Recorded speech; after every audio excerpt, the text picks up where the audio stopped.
Good afternoon, ma'am. Good afternoon, classmates.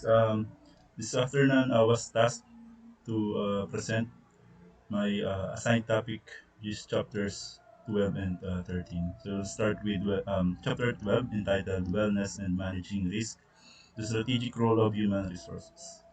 So for the objective or introduction, the purpose of this chapter is to identify the role of HRPs or human resource professionals in helping their employers to increase employee wellness and reduce accident risk, which result in time off and worker compensation claims. The chapter begins by briefly describing the role and purpose of employee wellness programs and the impacts of the wellness programs for employers as well as the employees. So, first is the understanding of wellness. So, wellness is far more than the absence of disease, but encompasses a philosophy of life, encompassing achieving physical, mental, and emotional good health. So, honoring the obligation to help employees attain good health is part of the responsibility of HRM programs, as is included in the roles of HRPs. Yep. So, actually part yun ng whether it be a private or government organizations to yung wellness. So wellness programs encompass a broad variety of physical, mental, behavioral, and financial health and can extend beyond an employee to include his or her family. So usually ito sa mga ano po sa mga private companies, especially Google, wherein even their family is being compensated. So wellness programs began to be an important part of corporate human resource management systems in the 1980s and have increasingly been recognized as a benefit to both the employees and their companies. So although many companies contract out their wellness program activities, other companies run these programs in-house. And then, as in HR, with many HRM program, employee wellness programs are established to serve the twin goals of benefiting both the employees and helping the company. So yung business magazine daw like Fortune have examined the employee wellness programs from perspective of reduced healthcare costs and lost time due to workers' compensation, meaning they are balancing between the cost and benefit of having these wellness programs under the HRM, wherein though it may cost them or the company or the employer, but the long-term benefit would be invaluable as well. So employee wellness programs or as we go along, lagi po natin ito madadaanan yung term na EWPs. Include a wide variety of health-related programs to promote employee good health, improve productivity, and reduce the risk or the rising, sorry, cost of health-related expenses. So EWPs have been found to not only improve morale, reduce the incidence of employee smoking, reduce employee turnover, also drastically reduce the use of sick leave, workers' compensation claims, as well as healthcare premiums. And a review of 62 different studies about EWPs and their impacts found that companies with wellness programs had an average reduction of 25% in costs related to sick leave, health plans, workers' compensation, as well as disability insurance. So EWPs vary in their content from company to company and region to region. Although EWPs are typically focused on a company's specific needs, it is history its history of expenses and its financial position, the variety of programs and services included. EWPs typically is made up of a mix of the following elements. So we have seven. First is the employee assistance programs, the smoking cessation, weight loss, fitness programs, health screening, financial health counseling, catastrophic event counseling. But if we're going to see this on a hindsight, uh, it would perceive as a very costly program under the human resource department. But since the subject essentially is about long-term planning, strategic HRM, so we will weigh in the benefits naman long term of these types of programs. So first we have the EAPs. EAPs are interventions provided by an employer to assist employees undergoing a personal or family problem that is affecting job performance. Circumstantial interventions are provided on a contract basis by trained mental health counselors, a wide range of services from eating disorders to gambling addiction, and from divorce or marital problems to elder care. I included the EAP services are provided to help an employee to address a problem affecting work productivity or performance directly or indirectly. And then we have the smoking cessation. Employee smoking is an issue for both the health of the employee and the financial interest of the employer. So meaning the association is synonymous with stopping or yeah, preventing. So although establishing smoke-free workplace is one option for improving employee health, many companies are also offer employees financial incentives. Yeah, like ito po yung sa photo, quitting for smoking and improving their personal wellness. So I encountered a case study about a certain company. I'm sorry, I forget the company, and they're not just giving incentive, but um the counseling. So ito yung first step. They uh, they will undergo counseling since smoking um, is uh, is a vice being controlled by nicotine or affected by nicotine, which is addictive. So yun po. Ah, okay. Next is weight loss. So weight loss incentives are also offered, often in the form of cash rewards or as a decrease in the employee portion of the premium health insurance. Now, hindi ko na po siya babasahin lahat o self-explanatory naman siya. One thing that I can share with regards to weight loss kasi since I am in the government SUC, so we don't have a particular program about weight loss, but it so happens na yung report ko din with the sa IPR. I mentioned yung girlfriend ko pa na nasa private sector naman. Meron din silang meron po silang ganto na that will their company will monitor their weight and their activities, and then merong binibigay na incentives uh, depending dun sa ratio ng weight nila yung beforehand, and then yung I think monthly yung yung gain or yung weight loss nila. So actually weight loss again is another or as another is a beneficial thing both from the side of the employer and the employee, since more employee according to studies, employees that are unfit or yan sa term na ito ay obesity or obese uh, will translate to numerous sick leaves and other sickness with regards to their health.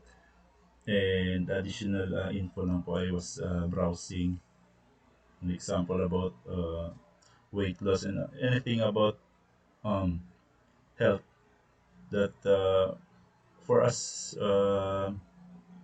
with jobs that will require us to sit for a longer period of time now. I 30 minutes is long enough for us to sit. So every 30 minutes though we should stretch or do something that will discontinue us sitting and then facing our computer. So siguro some uh, simple forms of stretching will do. So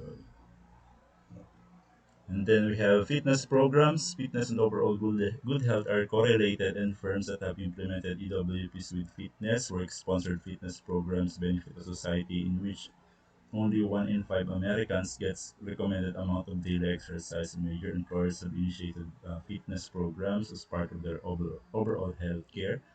And then overall, or although fitness programs may be job related, as in the case of profession, for example, firefighters, soldiers, they also promote good health and overall wellness, benefiting individuals and decreasing their company's healthcare costs.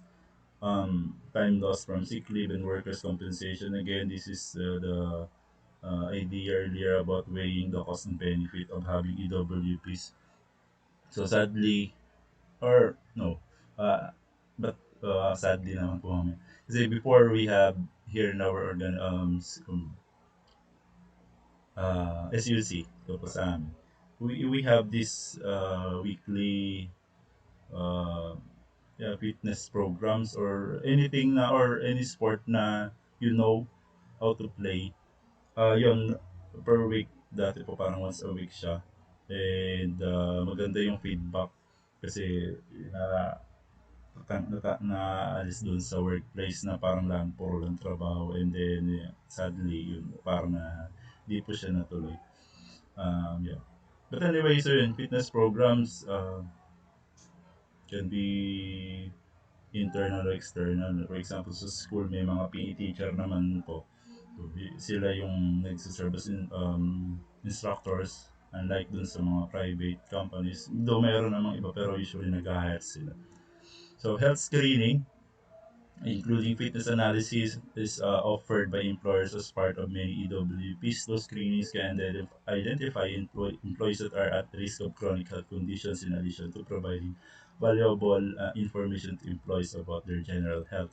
More than 141 Americans have one or more chronic health conditions, blood pressure testing, body mass, etc. So, basically, ito po yung sa at least at our institution ay annual wherein we are being examined or yeah, the private hospital and then kinakaltas na sa sweldo namin.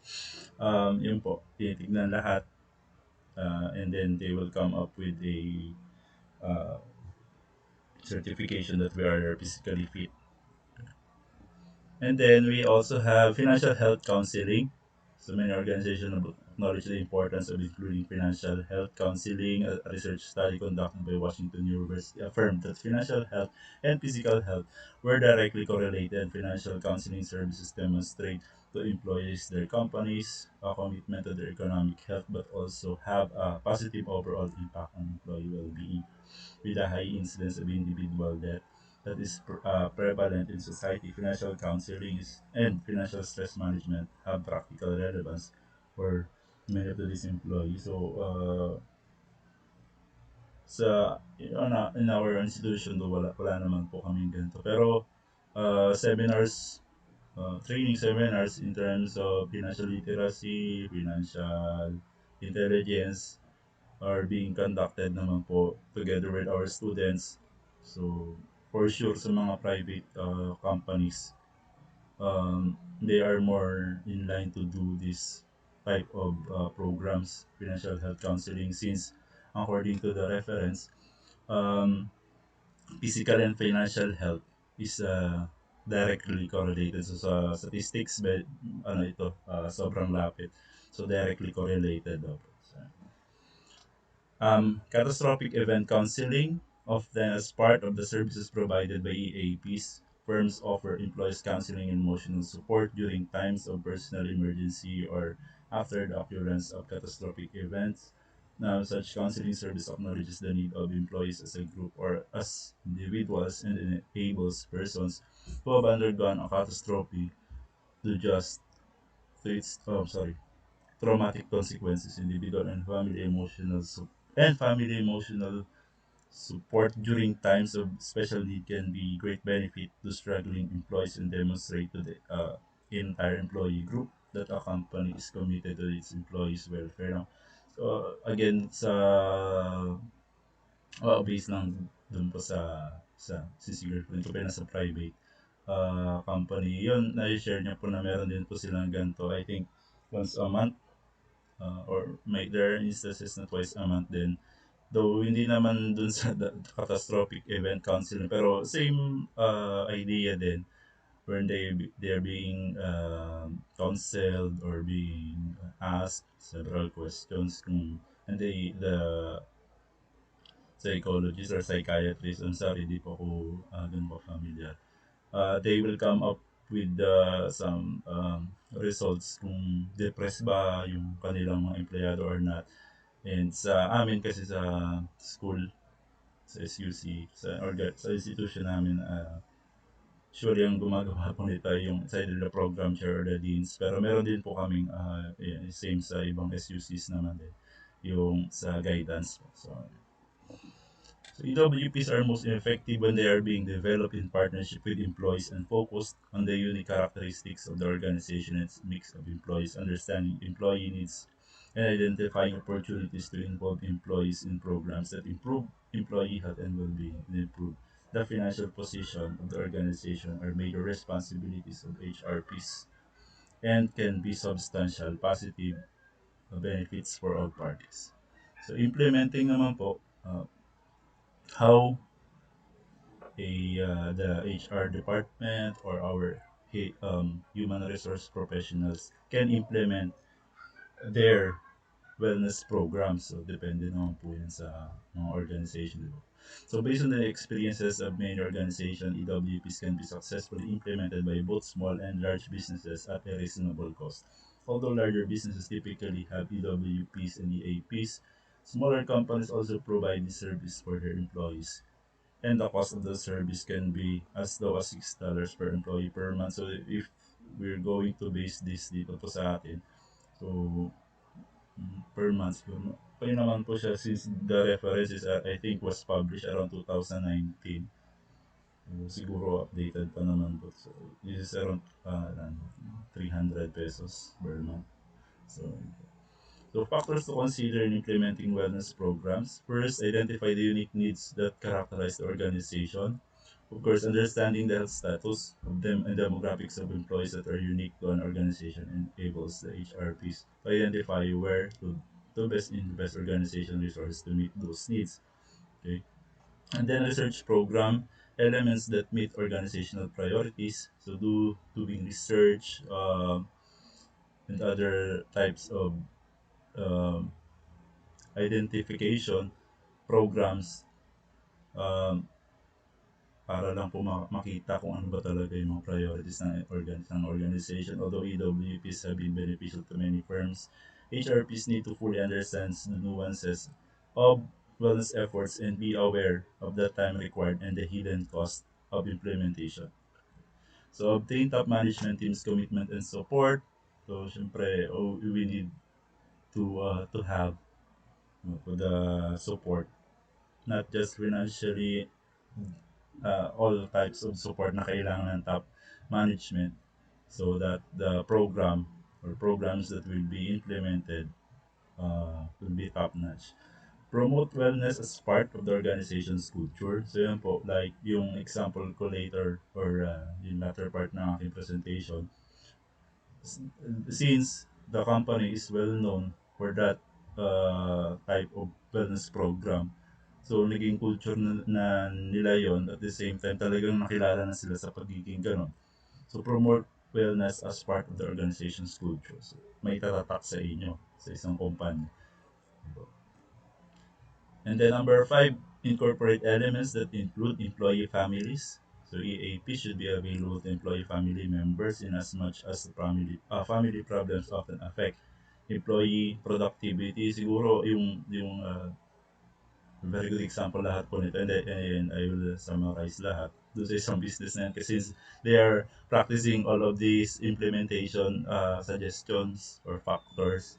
So lahat po yun nakita ko siya doon sa actually kinuha ko lang po siya doon sa sa isang sa website nila ng company na yun na meron pong kung kumbaga they are attracting um, aspirants or yung ang mga applicants, doon ko lang po siya kinuha and so happens na lahat ito halos nandoon. And then establish metrics of assessing individual and organizational wellness. So metrics should be based upon relevant historical data. If those fitness or sorry, wellness programs ba really works. So establish metrics for assessing individual wellness as well as organizational wellness. Track individual and organizational goals set and goals achieved. So yung sa strategic planning, I think sa ano ito eh, forget the type of tool used in on having goals, and then ano ba yung achievements, kung na-meet ba talaga yung goal. I think gap analysis po yan.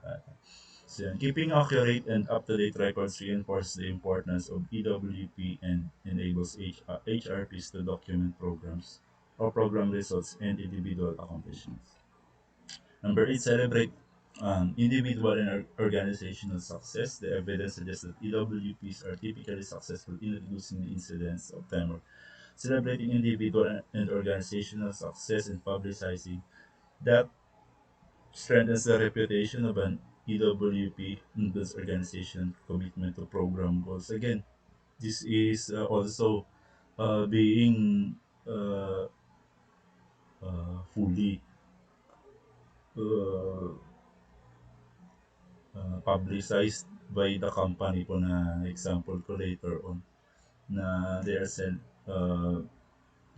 they are just claim or making their wellness program na part ng kanilang business or ng kultura nila. So, yeah. Okay.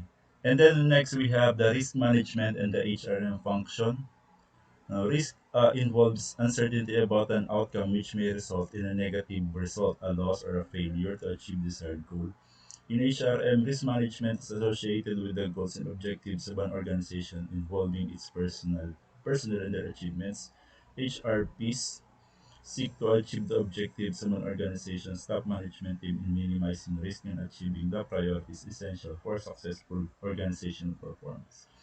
So, some risks here are very familiar, regardless if it is from a government or a private company. So regarding HRM, risk management involves a multitude of potential issues, like for example, loss of key employees. So yung picture ko dito ay a big shoe na mahirap fill up or fill outan once na umalis. No? The inability to retain employees who play a major role in creating value can be a disastrous problem for organization. So meaning lalo na kung if he or she is or was an integral part of your company. So malaking sapatos or malaking shoe yung the idiom that it is a big shoe to fill, sabi. Next, ay retention of unwanted workers. So employees who do not contribute value at least equivalent to their compensation need to be identified and remediated or assisted in finding better fit for themselves and for the employer. Now, in on sa private companies, I'm not familiar po with about the their what do you call this, their contract. For example, sa atin po, di ba, sa government, once we are a permanent or item type plantilla, di ba, kailangan ng mga measures before naman mawala. Pero, yeah, siguro that's an excellent example. Like, for example, yun nga po. So, sa government, retention of unwanted workers, though permanent na siya, kaso hindi siya ganun ka, um, sabihin natin valuable. So, kailangan mo pong maghanap ng valid reasons para matanggal siya. Kasi sa government ay sabi ng pagka permanent ka na, buhay ka na, or meaning permanent ka na doon. So yun, mahirap siyang gawa ng way para uh, maalis yung hindi naman ganun ka productive. So problema yung retention of unwanted workers. And then number three, loss of skilled manpower to competitors. So investing in employee, for example, they spend fortune in terms of improving their skills, their knowledge, and then eventually ma-hire lang pala siya or pililipat lang din naman pala siya ng ibang kumpanya. So that is a risk of a company. So investing in employee development and enhancing an employee's skill is counterproductive if that employee subsequently is lost to a competitor. And then number four, reputational risk of dishonest staff. So yung example ng reference dito was about the case of Arthur Andersen. Accounting firm po siya ng Enron. So Enron, based on my research, is a energy-based company. And then itong the Arthur Andersen accounting firm, uh, based dun sa case that was filed, allegedly, um, when when it's time to audit the company, yung Enron, they did some manipulation to uh, to prevent or to get away for several millions of taxes. Sisingilin na sila, or the SEC is looking for the financial statement. So si Arthur Andersen accounting firm, literally daw talagang sinunog yung mga papel, as well as mga um, um, files or computer files about the financial statement of Enron company. So, so it will result to a reputational risk, or yeah, it will result to a bad image or negative image of a company uh, from a dishonest staff or partner. And then another risk that can occur, non-transparent communication that fails to disclose key information undermines an organization credibility, erodes morale, and impedes progress. And then we also have the migration of employees to other countries. So the loss of employees to other countries where better opportunity exists can be a significant issue for multinational companies, or in an economic point of view, ang tawag, I think dito was brain drain. So, so yun naman po yung sa, sa bansa per country basis naman. Number seven, inefficient and incompetent employees. Employees who perform ineffectively damage a company's effectiveness and raise questions about the competence of its management. So, it's a discriminatory naman po siya. And then we also have the regulatory and legal risk, the failure to comply with legal requirements as well as the intent of those laws and regulations not only can create financial vulnerability but erode confidence in an organization and its integrity. Number 9 naman, infrastructure inefficiencies. The inadequacy of a company's infrastructures can be the root cause of perceived employee performance problems and need to be addressed in a timely manner. So, the photo I included here is yung medyo magulo magtrabaho sa ganitong environment. So, whether it be buildings, classrooms na sira-sira, or so it can have a negative effect sa mga empleyado. Number 10, technical competence shortcomings. In an increasingly competitive global marketplace, employees must be able to demonstrate the ability to consistently utilize technical resources in performing their jobs. Monitoring this competence and providing proper training is essential. So that's why sa government meron po tayong mga ano dito po. Um, uh, sa mga leveling, etc. to assess if a program, and even sa, di ba po, sa mga promotion, if competent ba talaga yung mga empleyado or a program. So, same din naman po sa private sector. So, okay, number 11, inappropriate political activities. Now, this one is pretty much personal na. Employee involvement in political activities can create image problems for organization must also be monitored to protect employees with differing political preferences. So, this is somewhat also evident din po sa atin, di ba po? So, when it comes to to our political beliefs. So, it will matter siyempre po, lalo na the day and age of social media, that if we're going to voice out our opinions about certain political personalities. The number 12, ambiguity of language. Unclear personal policies and rules and or inconsistent enforcement of ambiguous language can create problems of perceived inequity as well as potential legal action. So, siguro, especially if your company is a diverse company na maraming race na nandoon, siguro we can uh, be observant of that.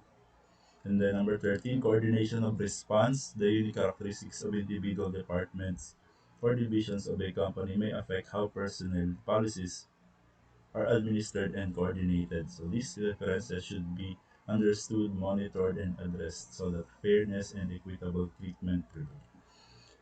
So all in all, HRPs must develop a refined understanding of the nuances of all potential of these potential HRM risks and demonstrate the ability to address and mitigate such risks.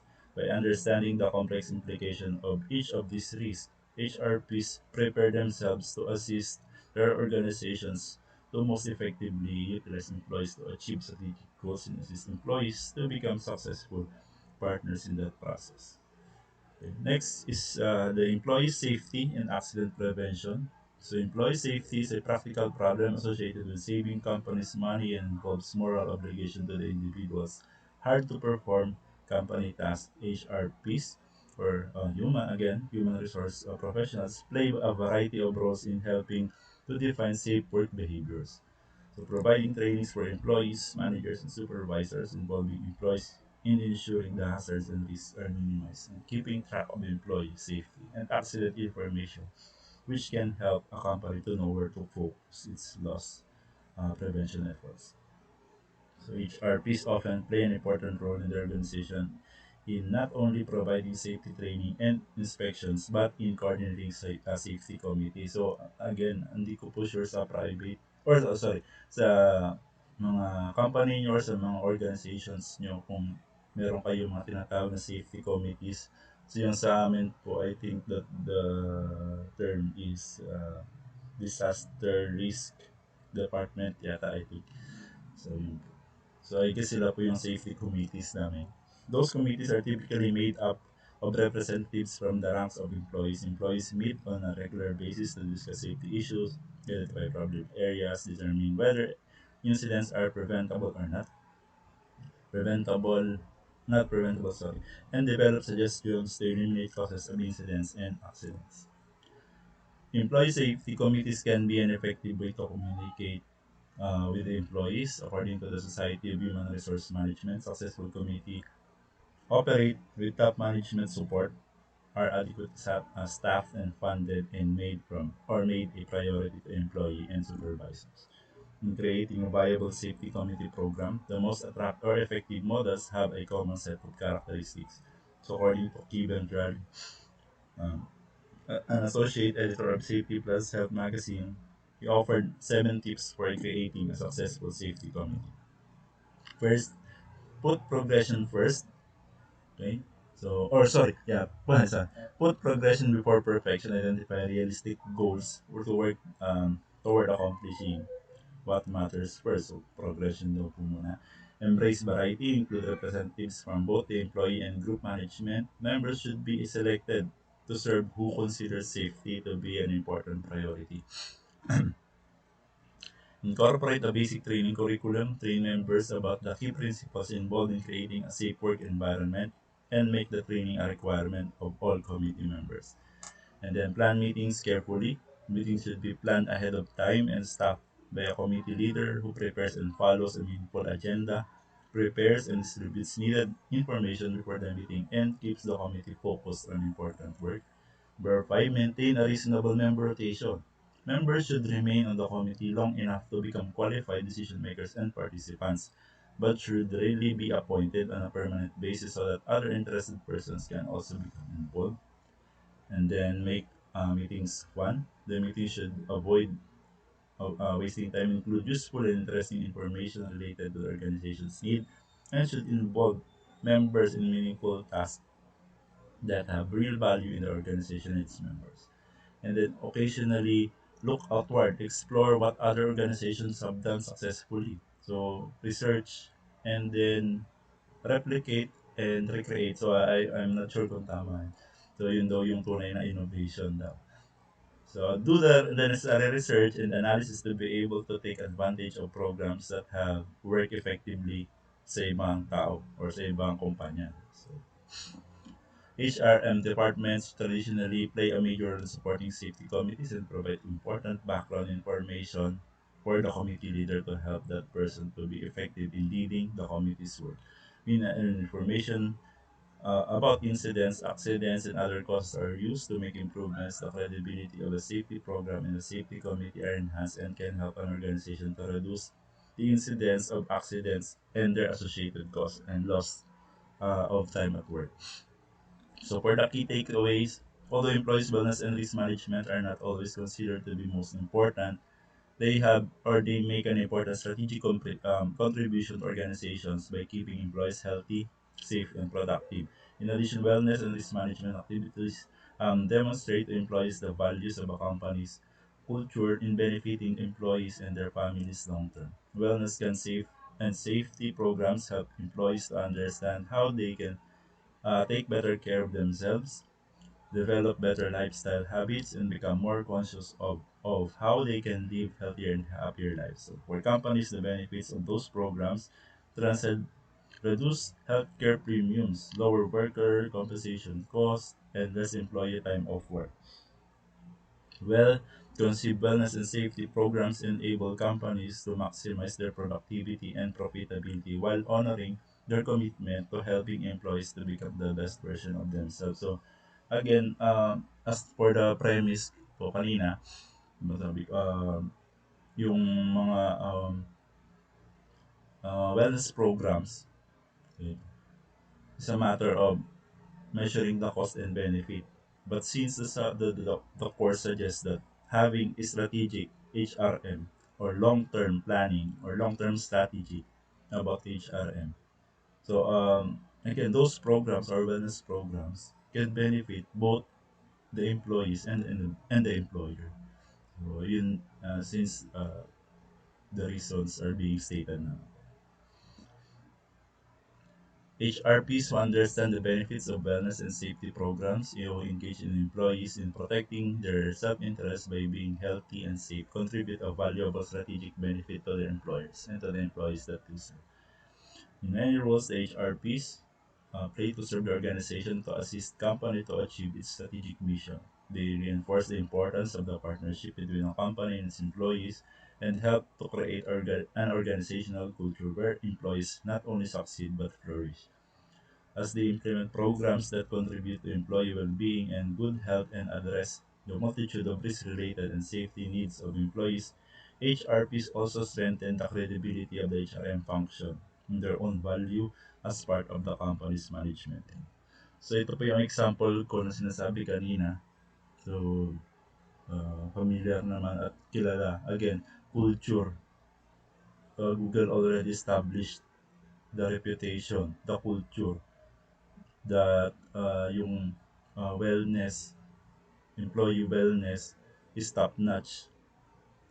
So, again, ito po yung mga kinuha ko doon sa website nila.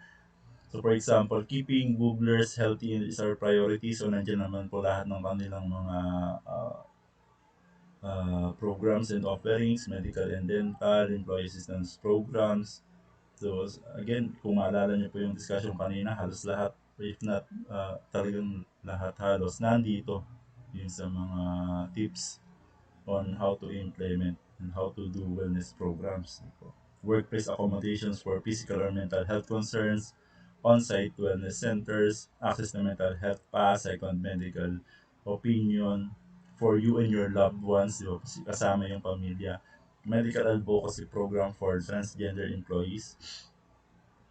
And ito din po yung financial well-being, providing compensation, and programs that give their employees financial peace of mind, competitive compensation, regular bonus, generous regional retirement plans, annual cross-company pay equity analysis, student loan reimbursement, one-on-one financial coaching. So, yun po yung financial management counseling yata. And then, flexible din sila sa time, of course. And then, yan po, family support and care. uh, fertility and growing family support, parental leave and baby bonding leave, caregiver leave, backup child care, survivor income benefit. They also have their community and personal development offerings, and then yung mga extras na.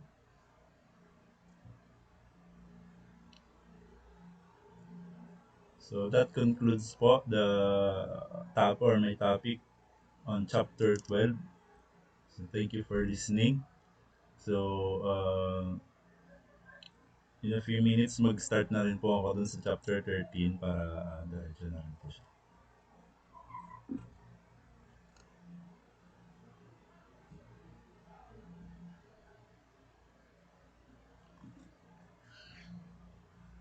Okay po. Chapter 13, honoring employee relationships, employee relations, and employee law.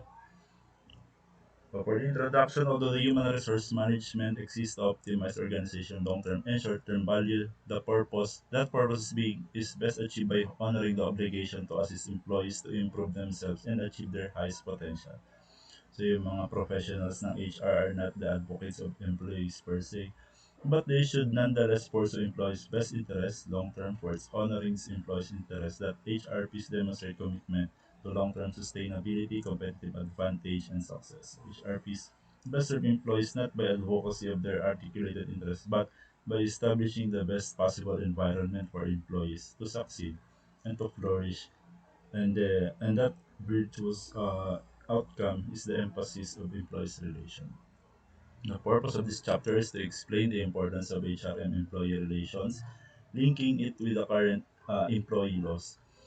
Employee relations are intended to build, or yung ER, lagi po natin siyang mamimension mamaya, and sustain high trust, employee growth, innovation, and creativity. Unfortunately, current elements of employee law often erode those noble objectives, and this chapter identifies how fuzzy legal thinking can undermine successful ER implementation. So, with regards to this pasaman law, um, the reference, since the reference was or the authors were from the USA, so yung sa added po yung ating labor code.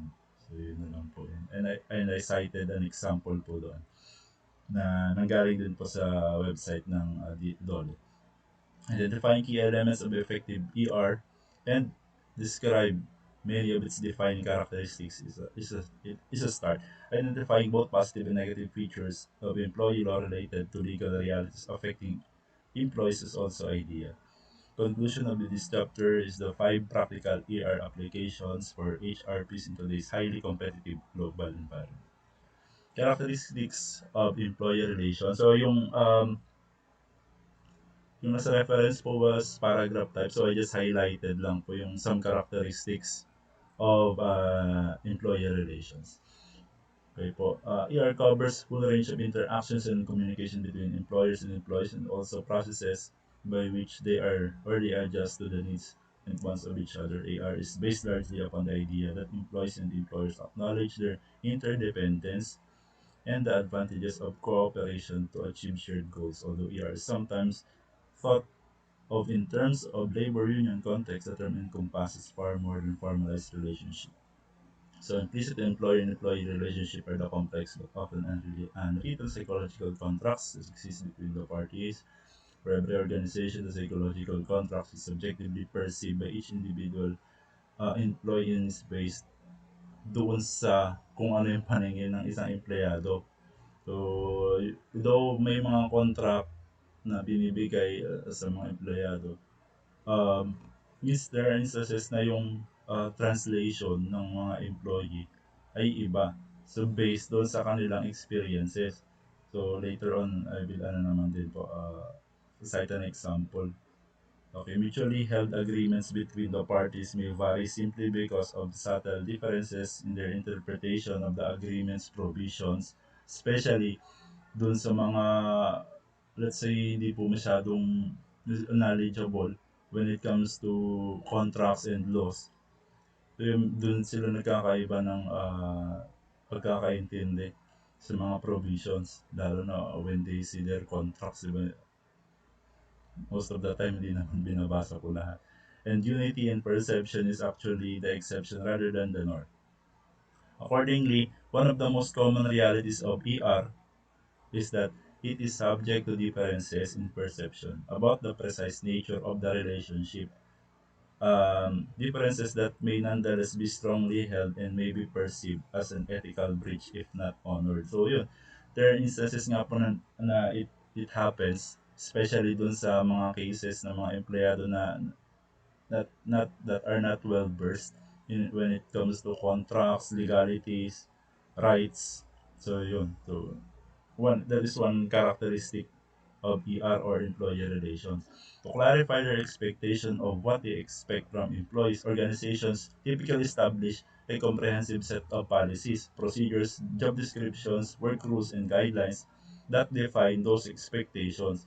Now, may chance po ako or yeah, when I was just a newbie dito po sa Minso, Minskat pa po dati, meron kaming hinire na RA o research assistant namin that was expecting na magkaka-bonus din siya since I think that was then President Duterte na nagsabi lahat ng government employee ay makakatanggap ng bonus.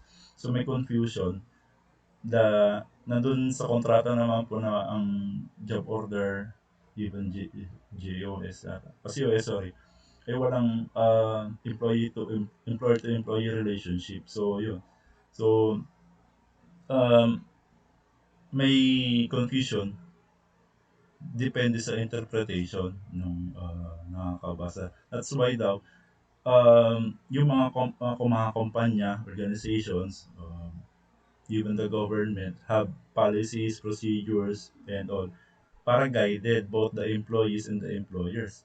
Organizations adopt and distribute a human resource handbook or personnel policy manual. So yung sa amin, or at least sa amin po ay yung aming faculty manual, which summarizes the rules governing employee work for employees governed by a labor agreement. Those rules are formalized in an employment contract. So despite the fact that policies and rules are in writing, those rules are nonetheless subject to interpretation and can often be the cause of substantial disagreements between employees and their employers. So yun yung example ko nga kanina. Differences in employee perceptions of their relationship with the company and the duties owed to them often lead to a serious breach in the psychological contract. Ang psychological contract, since hindi naman po siya tangible, di ba? So, in a way, parang mas mabigat siya kasi parang may instances na yung, for example, yun nga yung kanina, na yung akala niya meron siyang bonus dahil in-expect niya based dun sa news. On a nutshell, lahat ng nasa government will receive a bonus, but based naman pala sa contract niya, there is no employer-employee relationship. No? So, maybe we can cite a psychological contract as perceived by those employees and can result in the erosion of commitment and trust. So yun, may chance na hindi na nga po siya mag-renew dahil kahit i-explain na po namin sa kanya, siguro in-expect niya na meron. So, it can have a psychological effect. So ER is dependent upon the perceived trustworthiness of an organization in honoring its duties to its employees. Although it is the top management team that establishes a company's culture and articulates its values, the HRM staff implements an organizational personal systems and model that values that reflect a company's commitment to employee success. So creating an ER based upon high trust is essential for an organization to establish credibility with its employees. Organizations that consistently communicate expectations and values and monitor the actions of supervisors and leaders to ensure that they adhere to those criteria, reaffirm the organization's ground rules, and articulate its priorities and values to employees. So when system policies and values espoused are aligned with the action of HRPs, managers, and top trust in organization increases and employee commitment is enhanced. Like for example, yun nga po, yung kanina, ba, although hindi po namin alam kung ano yung mindset niya since hindi na siya nag-renew na may chance pa sana. Of course, yung trust, di ba, yung commitment niya sa school or mag-renew sa trabaho and all. Siguro tainted na siya dahil dun sa nangyari po niya. So, The employee engagement, the degree to which an organization involves employee and organization decisions, creates a culture that holds employees in high regard and treats employees as partners in improvement, enables an organization to reinforce its commitment to employee success and enhances productivity and performance. Now, this is done at least again to on our institution when we have meetings ng aming Teachers Employees Association, Faculty Associations, as well as yung mga stakeholder meetings that solicits our opinion or our suggestions and recommendations. So, an employee is engaged, is fully involved in and enthusiastic about his or her work, and thus will act in a way that furthers their organization's interests. Unfortunately, the overwhelming majority of employees describe themselves as not engaged at work, and fewer than 1 in 3 millennials are positively engaged. So, medyo kaunti ano. Um, 33%. So, 1 in 3 millennials. Okay. When managers and team leaders provide meaningful feedback to employees, the 2017 Gallup report found that those employees are 3.5 times more likely to be engaged in their organization. Creating a culture of engagement through effective ER enables organizations to unlock the potential contributions that employees can make through increasing innovation, productivity, and creativity within organizations. Very reflective naman po ito again to sa Google na sobrang ganda ng workplace, lahat almost positive, di ba? So, even yung kanilang yung kumpanya mismo, yung Alphabet, di ba? So, yun po. Meaning, when employees are engaged or they feel na involved sila, it will result, it will translate to a very productive and positive feedback or attitude ng mga empleyado. One means of increasing positive employee response to its organization is internal marketing. So, when I was researching and reviewing about this topic, actually, hindi ako ganun ka-familiar sa term. So, internal marketing pala, you are not necessarily selling, but you are patronizing your employees. You are selling the very company that they are employed to. Yun. So, na siguro, of course, magkikreate siya ng positive feedback sa mga empleyado.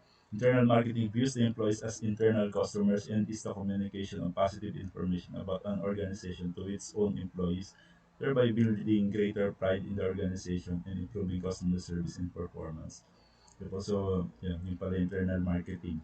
A positive way to build a high employee regard for their organization is to share with the employees in the ethical rationale behind decisions that are made and the values of the organization that guide the rationale. When employees take pride in their companies and feel positive about the underlying values, principles, and moral impacts of their company in society, commitment to the organization increases and can become a source of competitive advantage. So one of the important first steps is building successful relationship with new employees.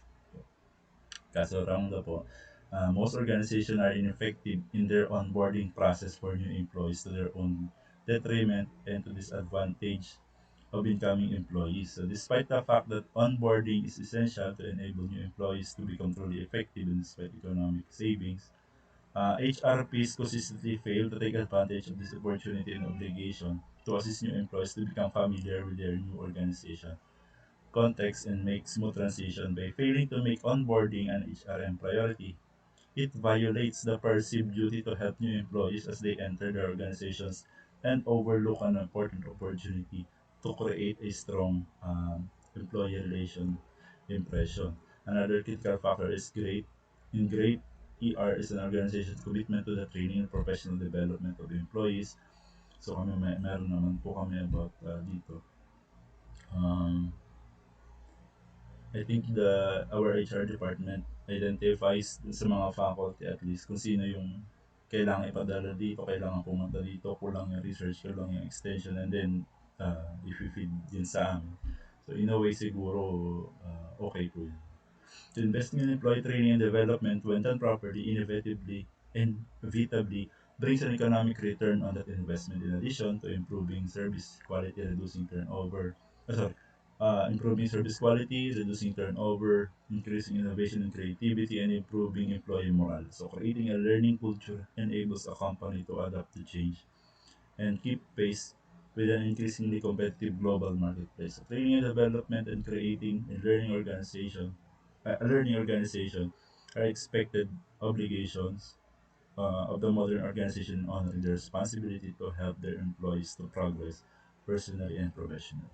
So employee law and HRM impacts. So there are numbers of significant legal issues associated with HRM and particularly with the impact of those in employee relationship. Without question, the issue of employment at will is the most important legal issue that affects employees. This concept enables an employer to terminate an employee with or without cause or even for bad cause with four exceptions. So the employer can terminate an employee kaso lang merong apat po na exception. So we have public policy, implied contract, violation of good faith, and then existence of a written contract. For the a public policy exception prohibits terminating an employee who is acting in the public interest, such as warning that an employer is shipping harmful or defective products that can seriously endanger the public. So, exempted po yun. Or an exception po yun for terminating or termination. Next, implied contract. An employee may not be fired under an implied contract exception in 36 states. So, at least ito po yung sa America. Or, yeah, I think sa America po ito. So I will cite yung example po later sa labor code ng Pilipinas tapos may case din po doon na nasa website din naman po nila. 36 states, so if an employee handbook specifically states that an employee may not be fired except for just cause. Okay, so yun po yun sa US. Violation of good faith. 11 states prohibit the termination of an employee if the termination appears to be for a malicious reason, such as terminating a long-tenured employee just prior to when he or she is eligible to qualify for accrued retirement benefits. So, hindi po ako familiar or profession, yeah, pro, no, hindi ako familiar dito po yung sa gantong part ng batas. Pero, uh, in a way, siguro meron din naman po yung sa labor code when it comes dito sa gantong violation of good faith.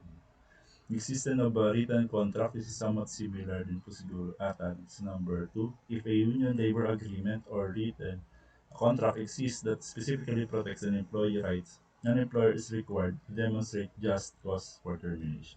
So in many organizations, the Human Resource Handbook or Personnel Policy Manual for the company has been written by an attorney. Often the specific goal of the attorney is to preserve and protect the rights of an employer and to disclaim any and all liability that may be associated with employer relation. For that reason, many such handbooks or manuals read like intimidating legal documents that communicate in formal language and limit the rights of individual employees. So we have the practical applications for ER programs.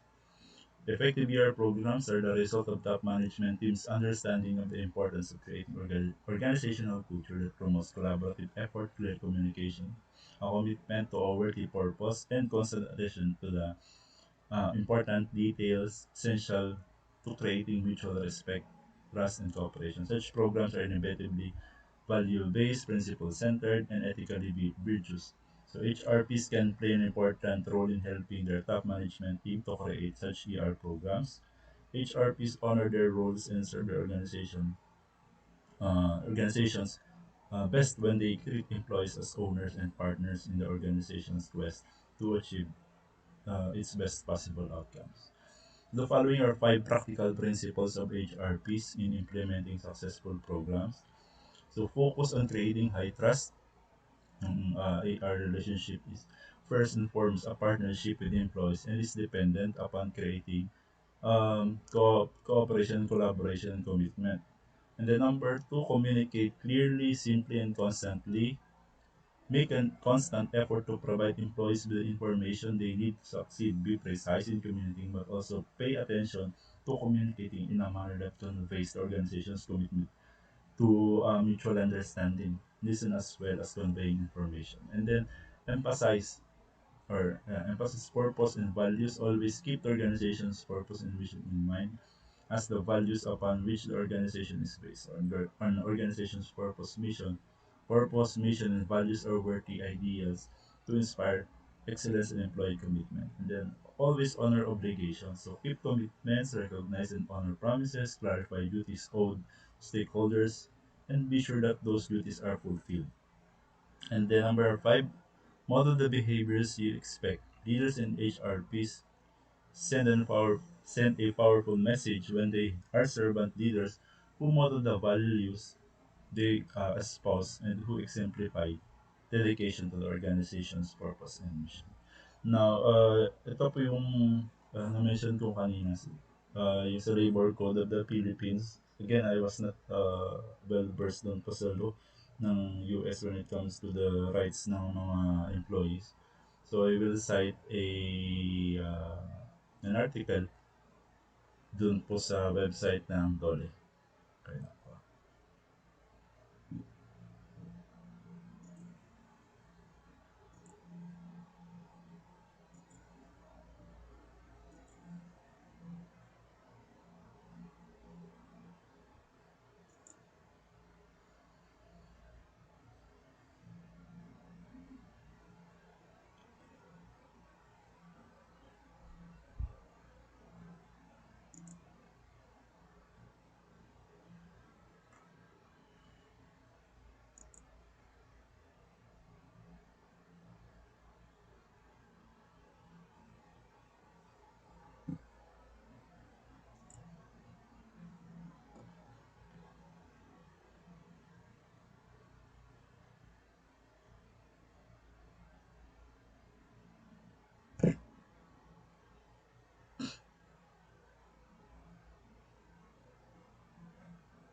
So again po yung na-mention ko kanina since I am not well versed with the employee law or employee rights or labor code sa US. So I cited na lang po the labor code of the Philippines and then I will show the website po ng DOLE na meron pong case and then meron din pong discussion about the rights of an employee or laborer dito sa atin. So it started with a narration about Ibon who works at one of the many establishment daw po sa Baguio. And meron din siyang coworker na si Glenn. And yung rate niya was 7,000 pesos per month. And then yung salary ng isa ay 7,400. So it will equate 200 to 270 pesos per day. So both might know that daily minimum wage daw sa Baguio is around 300 and Yvonne daw ay hindi siya familiar doon sa uh, or hindi siya particular kung ba't mas malaki yung sweldo ng lalaki sa babae. So sabi according to the uh, example here na baka dahil siya ay babae. So she's convinced herself that all male laborers do get more than their female counterparts. Yvonne appears to be digging deeper to hold for herself by not bringing the matter to her boss. She believes that she has no right to ask but why her ay per month daw ay maliit or mas mababa. Yvonne thinks that she has to work extra hours to put in more time, able to get a better pay. Okay po, so this is the same daw with other cases sa Baguio. So many people like Yvonne and Glenn have no idea but they have that they have basic rights as laborers, but there's no other aspect to the problem. So even employers themselves may not be aware of their employees' rights in the workplace. Ibon isn't the only one in this situation. There are thousands of female employees who will suffer to the labor code violations. These women may have the same or even better qualifications than the men in their field, but still get paid less. But women or men and women deserve equal salaries. Male and female workers are entitled for equal compensation, equal training and opportunity. Discrimination against female employees is unlawful. So may citation na lang naman na po dito. So may I share with you the basic workers. Again, ito po sa Dole po na though may author din siya na from Dole. Um,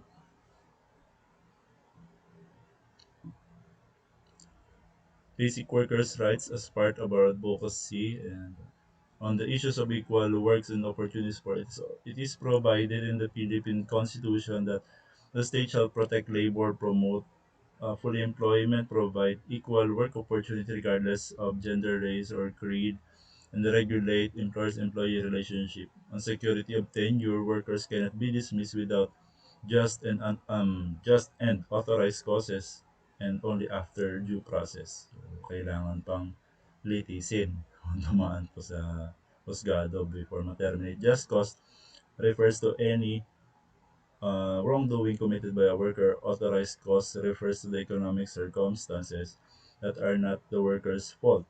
Due process involve the twin requirements of notice and hearing. So every worker shall be assured security of tenure. A worker shall be made regular after 6 months probation. For work days naman po, normal working hours ay 8, meal and rest period, meal break for less than 1 hour, short rest period shall be considered comprehensive or compensable working time. Workers must be paid their wages for all hours worked. If work hours fall between 10 p.m. to 6 a.m., workers are entitled to night differential pay, which is 10% of the basic regular rate. In addition to their pay for regular hours work, if they work over 8 hours a day, they are entitled for overtime pay naman. On weekly rest day, a weekly day off of 24 consecutive hours should be scheduled by the employer upon consultation hours. In terms of wage naman po, related benefits, wage is the amount paid. There is corresponding wage. Particularly or particular to the region payments or sa sector. For payment of wages, wages shall be paid in cash. Okay. So payment may be made through a bank or a written petition of majority of the workers. Payment shall be directly or be made directly to the workers. Wages shall be given at less than once every 2 weeks or twice within a month at intervals not exceeding 16 days. So, nasa batas po pala yan. An employer cannot make any deduction from an employee's wage except for insurance premiums with the consent of the employee, for union dues without or for withholding taxes, SSS premiums, and other deductions na inauthorized ng batas. For female employees, women are prohibited from engaging in night work unless the work is allowed by the following rules. First, industrial undertakings, 10 p.m. to 6 a.m. Commercial non-industrial undertakings from 12 midnight to 6 a.m. or agricultural takings at night provided that she has had 9 consecutive hours of rest. Welfare facilities such as separate dressing rooms and lavatories must be installed at the workplace. Ayan din pala. And then, employment of the children. The minimum employment is 15 years of age, though for sure, uh, alam naman po natin hindi nasusunod sa atin. Any worker below 15 years of age should be directly under the sole responsibility ng kanilang parents or guardian provided that the work does not interfere sa kanilang pag-aaral or sa development nila. Work permit from DOLE. The minimum age of employment ay 18 years old for hazardous jobs, 15 non-hazardous jobs. There should be safe working conditions. Employers must provide workers. Ayan, yun nandun po sa ating safety topic kanina. With every kind of on-the-job protection against injury, sickness, or death through safe and healthful working conditions, so proper illumination and ventilation, fire exits, extinguishers, occupational health personnel, and services must be provided at the workplace. So ito ang nag-publish po niyan, si Patrick Rilliota from the 2023 po pala siya na sorry, dito yeah, dito naman po siya na um,